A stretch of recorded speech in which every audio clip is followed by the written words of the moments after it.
guys, welcome back to my channel Think More, and I am Shivarika. I am a master's student in journalism and mass law. So before starting to think more about any topic, let me point out a very crucial thing, that is Arogya Setu app. Have you guys downloaded the app Arogya Setu app in your mobile? I guess if you have not downloaded, please download that app. And I think you might be listening to this quote, download Arogya Setu app, a lot of time by the government personals or by media personnel nowadays. Yes, nowadays we know that how much technologically built our life is and how much we are independent to our life. So if our life is independent to the technologies, are our government too independent to our technologies? Question. So, to know more about,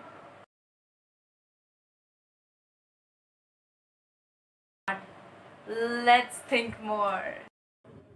So, today in a lesson on communication for development, we will know all about e-governance. So, what is e-governance? Governance means control or rule. As we have seen, our life is totally controlled by electronic and information technology. Without electronic and communication technology, we cannot think about our life. So, as the world is developing, so our government is. So, nowadays, our government is utilizing e-governance technology. So, what is e-governance? E means electronic and governance means to rule or control. So, when a government is trying to control, when the government is ruling or controlling the citizen electronically, is known as e-governance with the help of electronic. With the help of ICT, information and communication technology, is known as e-governance. E-governance is also known as function in the form of smart process. So, the full form of SMART is S for smart, M for moral, A for accountable, R for responsive, T for transparent. For more in details, we will know more about this moral, accountability, responsive and transparency of government in our further slides. So, before knowing about this, we should know when it's all started. So, it started during 1970. E-governance originated in India. The thought of e-governance came into India only for the in-house government. How the government will work inside them was, for that reason e-governance was introduced during 1970. During 1977, National Information Center was established. Then the District Information System program was launched to computerize all district office in the country so that they can connect in governance through electronically. Then in 1987, we see the launch of NICNET, the National Satellite Based Computer Networking. So, we have seen how it evaluated. So, let us know what more we will learn about e-governance. So, first is the objective of pillars of e-governance, types of governance interaction, third is interaction in the same field, national and e-governance plan and initiative, fifth, advantages and disadvantages of e-governance and what are the challenges in e-governance. So, let's look on to the objective and the pillars of e-governance. So, the first objective is better service delivery to citizen. As we have seen, the SMART, why we known as SMART? Because it gives a better delivery to the citizen about all the information. Then it gives a accountability and transparency. This kind of e-governance, when the technology is electronic thing is used with the help of information communication, the transparency and accountability of the governance is being used properly. Then it is very helpful for the people, for the citizen of the country to empower. And fourth is Improve efficiency within the government. Even within the government, the workflow is very easy and very smooth, through which the government can also run very easily. Improve interaction with business and industry. It also helps not only in the government but also with the interface with the business and the industry is also improved through information and technology. Now in next we will go to know about what are the pillars of e-governance. So how this run and what are the pillars of e-governance? The pillars are people, the process, technology and resource. Why people is a pillar? Because without people, a e-governance cannot run. Why? Because people are dependent on government and government is also dependent on people. Because people gives the feedback how the government runs and government in result gives the service to the people. So the controlling of through electronically is only possible if people is there. Then comes the process. If the process e-governance was only developed so that the process in between the government as well as outside the government for the governance becomes easy. The process is very easy through e-governance. Technology. E-governance cannot be done without technology. So if the technology was not provided in the government, so we cannot think about any kind of e-governance. So technology is a very crucial thing, which is the electronical part. Then comes the resources. Resources means all kind of information which is provided by the government, which used to take a long period of time to provide to the citizen or even for the business purpose. For that, e-governance helps the resources to be provided very easy manner. So these are the 4 pillars of e-governance. Now we will know about types of government interaction in e-governance. So what are the types of government interaction? One is government to government, second is government to citizen, third is government to business, and fourth is government to employees. So you can see, as you can see in the graph, it is shown how everybody is connecting with each other. So what are the initiative in this kind of governance, like in this kind of field, what kind of governance initiative has been taken with the help of electronic medium? First is government to citizen initiative, G2C. First it was shown as, it was one of the program which was launched in Karnataka, was known as Bhumi, through which rural land record was given, was delivered online to the farmers easily. Like what amount of land they have acquired, that was generated through online and was given to farmers. Next initiative which was given to the citizen was e-Seva, which was again launched in Andhra Pradesh. Over here the government to citizen as well as this initiative helped government to citizen as well as e-business to citizen service. e-Seva project helped everyone to connect to one of the service which used to provide online consumer citizen to connect them to respective government department, like one place where everybody has to go, through where everybody can connect. This was an online delivery system, online delivery service, where consumer has to connect to this e-Seva. In this e-Seva, people used to get connected to various department of the government, through which they can seek information. This project became very popular among the citizens.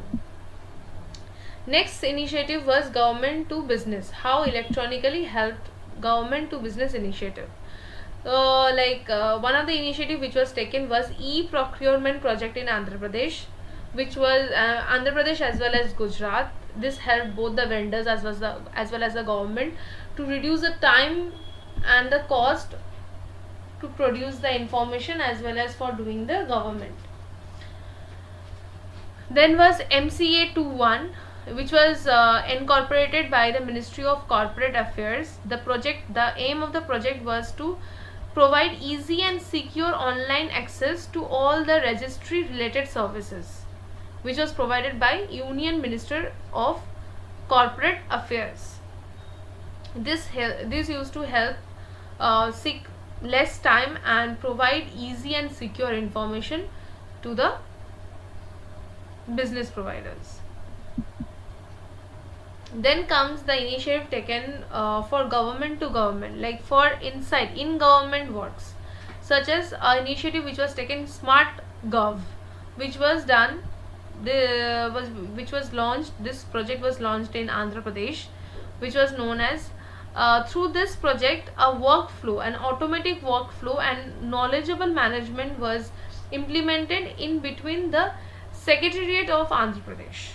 Like the workflow was automatically done through through the help of technology, as well as the knowledge management, like the knowledge, like where anything has worked or done.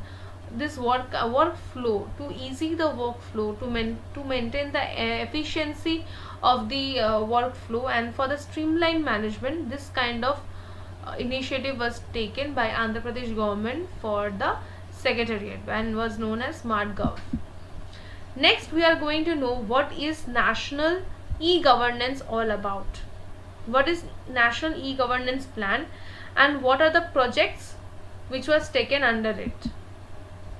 So, National E-Governance, which is also known as NEGP, has been formulated by the Department of Electronic and Information Technology, DT, and Department of Administrative Reformation and Public Grievance, DARPG, in 2006.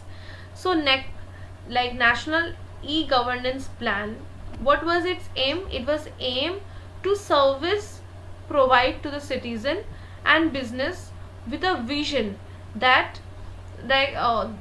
government always provide the service to the citizen as well as the businesses. But what was the main purpose of National E-Governance plans was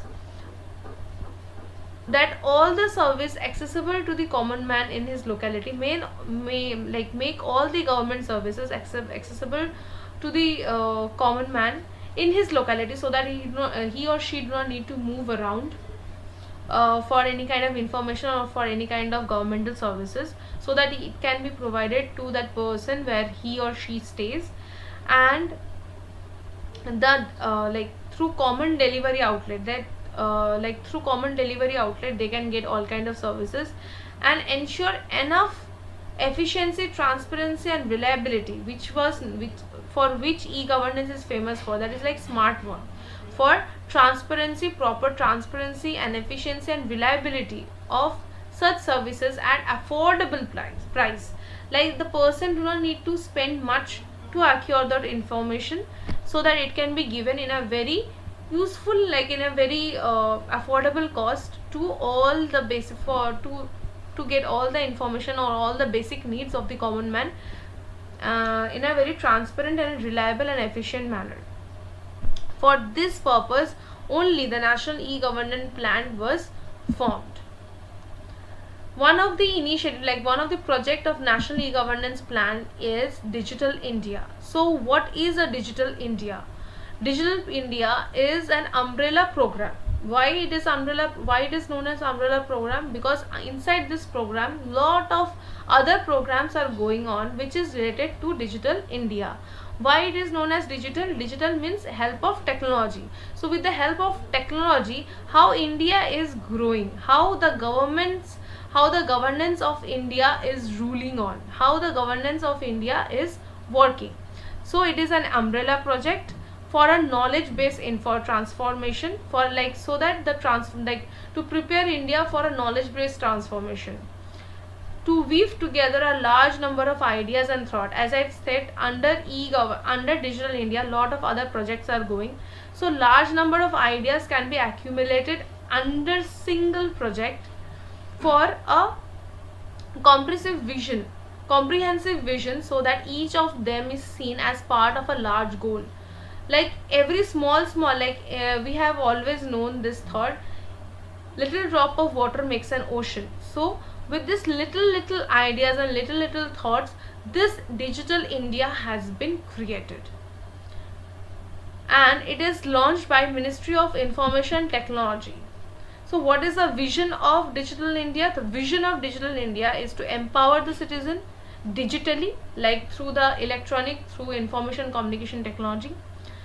Governance and services on demand, like whenever the business or the government or the citizen provide any kind of services or the governance, they can get it easily and in a very affordable and in a very transparent and reliable manner. And digital infrastructure as utility to every citizen, like digitally build the citizen, like the infrastructure as utility, like all the citizen, like every world is growing now digitally, so digital infrastructure is very important to build the citizen. So for this reason the Digital India initiative is taken. What are the 9 pillars of Digital India? As you can see, the program early harvest to phone, like usable access, like through phone only you can access this Digital India. If you have broadband, like the railways are providing a public internet services, then e-governance can be done through easily. So these are the 9 pillars of Digital India, without which it cannot, without like if any of them is excreted out, this Digital India cannot work. So these are the 9 pillars of Digital India we can see. So Digital India, so this is what this is all about. Digital India, which is known as New India, which was launched, like it has completed its 4 years, and you can see very small projects which is running.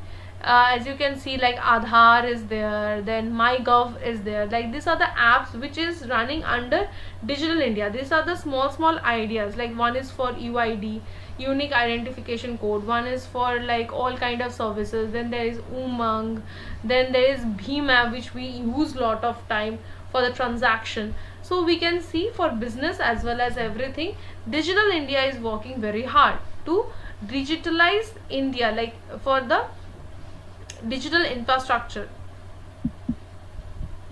So what are the various, as we have seen the picture in the previous slide, we will know about what a little bit about those small ideas. Like one of the idea is MyGov. What does this MyGov does? This is to establish a link between government and citizen, where they meet, where the meeting is done, the goal of good governance. Like if the government is meeting, interacting with the citizen, this is a very good thing to run a governance. It encourages, what does this MyGov do? It encourages the people to participate in various activities through which they can get the feedback, as well as they can do more. Like there are a lot of practices which goes inside MyGov, like discussion, like lot of discussion is made.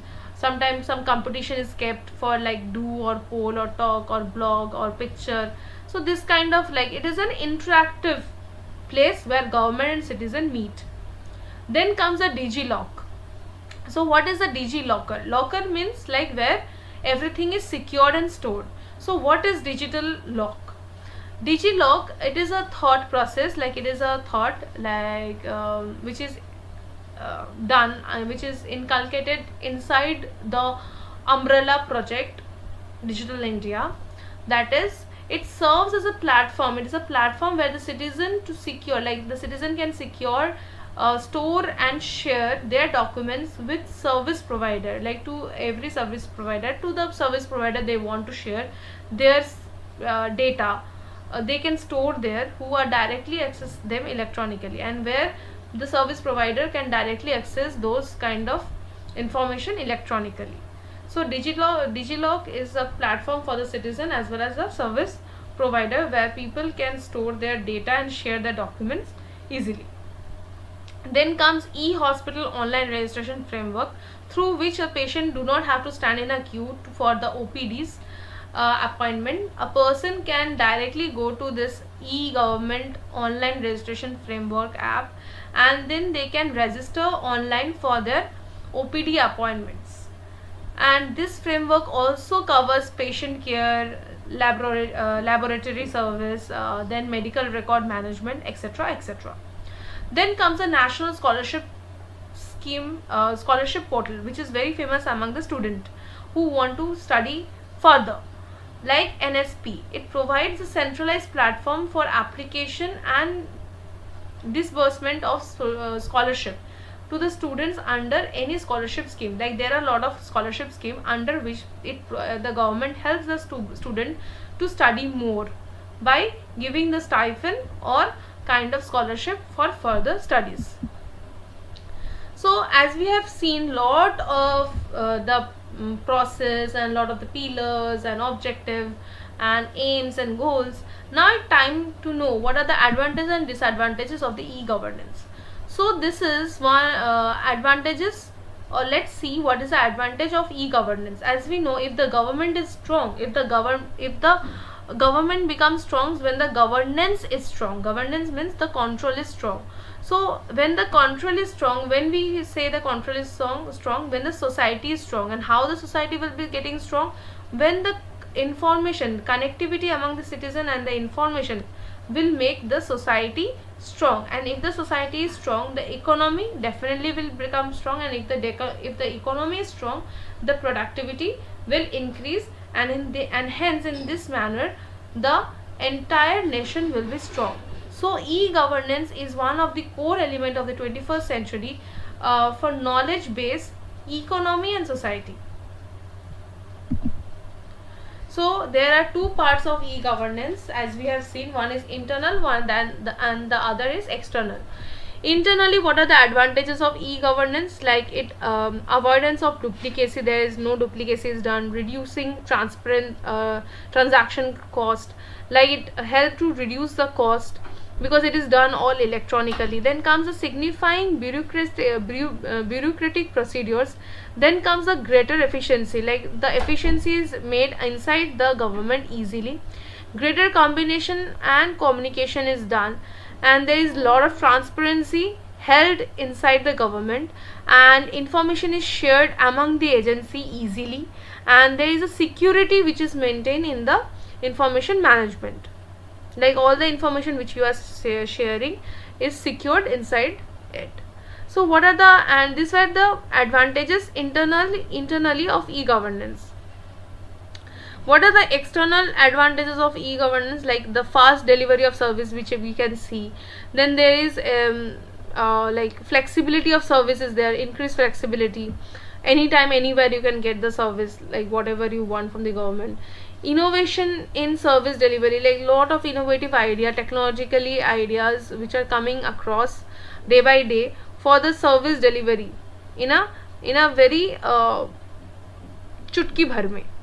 Then greater participation has been seen from the government as well as for the citizen, which helps to build the government in a further developed manner. Greater citizen empowerment we have seen, and citizen participation, like through all this MyGov app and Digital India. Through this kind of initiative, we have seen how e-governance is very, very efficient and very, very advantageous. After knowing all about the goods about e-governance, every coin has the other face. The other face is the disadvantages. So what are the main basic disadvantage which we face? The main basic disadvantage of an electronic government is to move the government service into an electronic based system, because initially our government had started from a paper, like pen and paper form. So when the government is trying to shift from pen and paper to electronic, it becomes a very tough one. All the documents, all the information has to be moved to electronically in a very systematic and a very proper manner. If it is not done properly, many things can get lost and it can harm the society as well as the government. This system loses the person to person, as it loses the person to person interaction, which is valued by a lot of people. Like lot of people feel like if we are talking face to face, it is more interactive and it is more connective. Like they feel very connected to the government, because as I have said, it was before, like it takes a time to adapt any new thing, so it becomes a big vital point.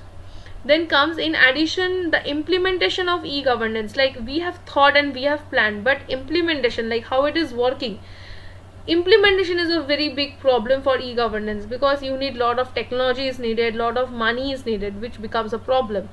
mm, and there are a lot of like excuse which can be made, like internet service may be down, for which e-governance cannot be properly be done.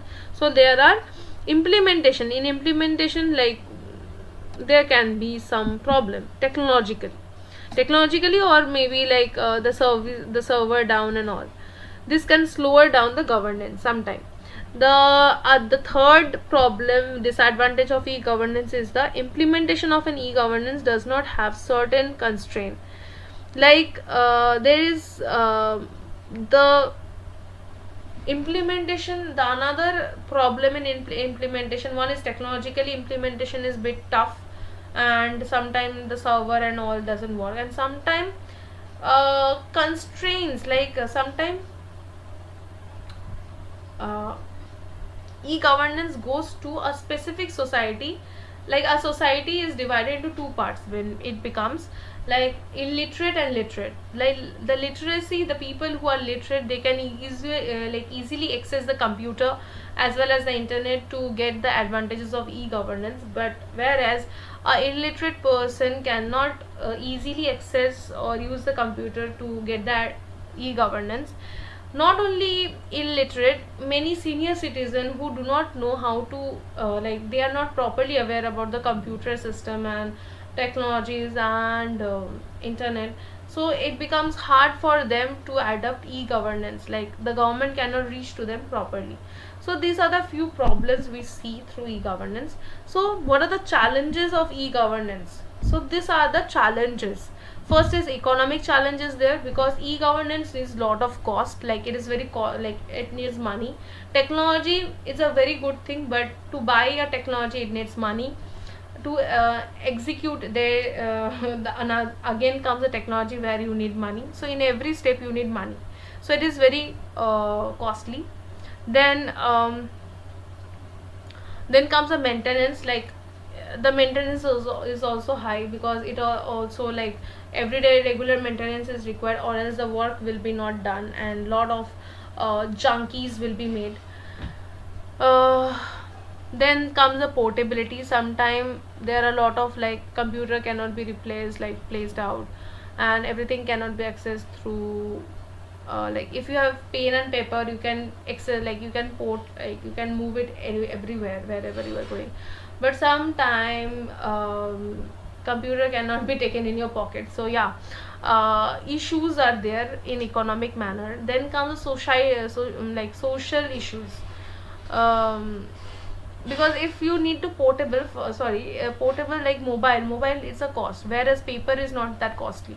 So putting anything into a pocket which is technologically efficient needs money, so it is bit not economic, it is bit expensive. Then comes the social issues which we face, like accessibility, like everybody is not accessible, like people in rural area bit face problem in accessible of e-governance. Then local language issues there, like a person who is like all those e-governance are written in either in Hindi or English. But if you are a local language, like local language is not used, so many people do not are not able to access or are not able to understand e-governance properly due to the language issue is there. Awareness of, and lot of time it has been seen like awareness is not there about e-governance. So these are the challenges which e-governance face. And the last but not the least, that is the technical issues, like there is privacy issues there, security issues there, like all the data which you are providing is secure or not, whether anybody is hacking or seeing it or not, and the authentication, whether you are getting the information is authenticated or not. This kind of question comes in front of e-governance when you apply in your governmentship. So how to like one of the biggest change which I have said, one of the theories of media which has been used to make the thing understandable, the challenges which e-governance face is make like can we make you understand um, through a theory of media which is known as the innovation diffusion theory. This is a socialistic theory which says that it takes time for the population to adopt any new technology, specifically technology. Like there will be some adopters who will adopt it very easily and very fast in a very early manner, and there will be some laggers who will take time, a lot of time, and who will to adopt this kind of changes, this kind of technology, who will not understand, like the senior citizen, they do not know properly about system, computer technology, because they are very old and grown up, so it will take them time. And then there comes the illiterate, those who do not know how to read and write, so it becomes very hard for them, so they becomes a lagger. And early adopters are maybe the literate, who understand it, who can read it, who can learn it. So this kind of change phenomena can explain much of the hesitation that occurs on the part of constituent in moving from a paper based to web based system. So this shows, like, when a paper based system is transforming into web based system, this kind of governmental interaction will face a problem in the initial stage, but later on it can be a good one. So next come the cost. As we have seen, like, for e-governance, costly, it is a very costly affair. Then we have come to the privacy and the security. Lot of many people hacks the data, and lot of see your data through hacking. So these are the things which make the e-governance a bit challenging. Then there comes a digital divide. The digital divide can form in as well as a rich and poor, literally illiterate. Like, literate can access digitally well, and illiterate cannot access digitally not that much properly. So these are the digital divide. By how, like, digital is dividing itself, it is creating gap between a e-governance and the user and the non-user.